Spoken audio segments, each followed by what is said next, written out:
गौतम ऋषि का पत्नी अहिल्या बहुत सुंदर थी और उनकी सुंदरता को देख कर करके इंद्र भगवान को रहा नहीं गया और उनकी काम वासना आतुर हो गया।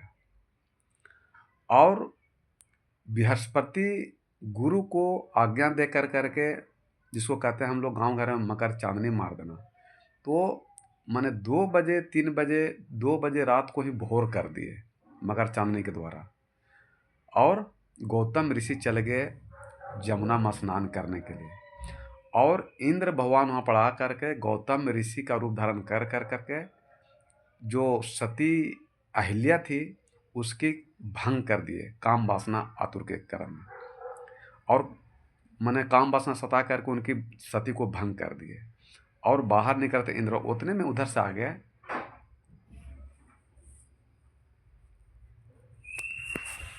गुरु, आ गए गौतम ऋषि।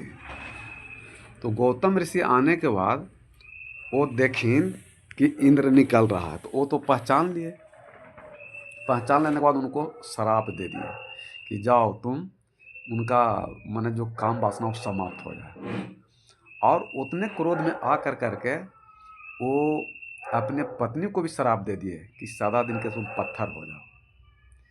जब राम लक्ष्मण को लेकर के विश्वामित्र जा रहे थे जनक, मिथिला में जहाँ स्वयंवर था, तो उसी रास्ते में वो पत्थर मिला तो तुलसी का पौधा था। तो देखें तो विश्वामित्र सारी कथा को बताए तो कहीं विश्वामित्र की इस संसार में किसी को नीचा दिखा कर करके, मैंने राग द्वेष करके नीचा गिराना तो सबको आता है, लेकिन गिरे हुए को कोई बिरले उठा सकता है।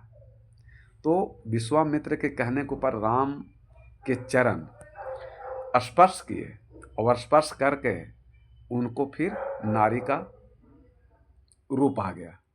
तो ये रामायण आध्यात्मिक ज्ञान क्या बता रहा है कि कोई भी इंसान को गलत कर्म कर करके, दारू ताड़ी मांस मछली मुर्गा कुकर्म कितनों किया है, अगर वो राम जो हृदय में प्रकट हो जाएगा, राम का भजन भक्ति सत्संग करेंगे, तो उनका जो हृदय अहंकार को घमंड का पत्थर का है वो भी प्रेम करने से भर सकता है, तो उसका भी उद्धार हो सकता है। ये रामचरितमानस दिखाता है और बताता है। तो आदमी ये नहीं सोचे कि हम गलत कर्म किए हैं तो हमारा मोक्ष मुक्ति नहीं होगा। वो रामायण में राम जी को दिखाएं कि उनके चरण से फिर वो नारी हो गए, उद्धार कर दिए। इसलिए जो लाख आप गलत अज्ञानता में गलत कर्म किए हैं, आप भजन भक्ति सत्संग करके गुरु भक्ति कर कर करके आप मोक्ष मुक्ति प्राप्त कर सकते हैं और राम को प्राप्त कर सकते हैं, तो आपका उद्धार कल्याण हो सकता है। तो ये आध्यात्मिक ज्ञान रामचरितमानस दिखाया कि राम, तो वो राम हमारे भीतर में है और रामन भी हमारे भीतर में है।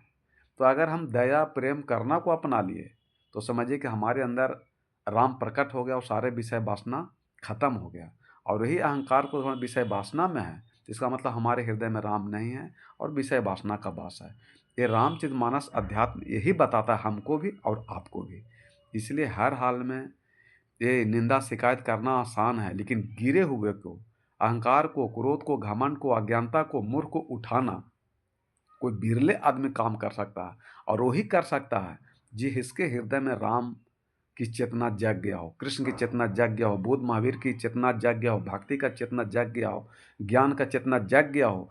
वही साधु संत महात्मा इंसान दूसरे को, बुराई को ठीक करके उसको सुधार करके मोक्ष मुक्ति पहुंचा सकते हैं। इसलिए ऐसा नहीं है कि हम या आप जो भी कुछ गलत कर्म किए हैं तो अज्ञानता में किए हैं, तो ज्ञान के द्वारा सारा अज्ञानता को समाप्त अगर कर देते हैं तो हमारा आपका सब कोई धरती पर से मोक्ष मुक्त उद्धार हो सकता है। और राम के भजन भक्ति सत्संग कर करके, जो परम तब परमात्मा सबके अंदर में राम है।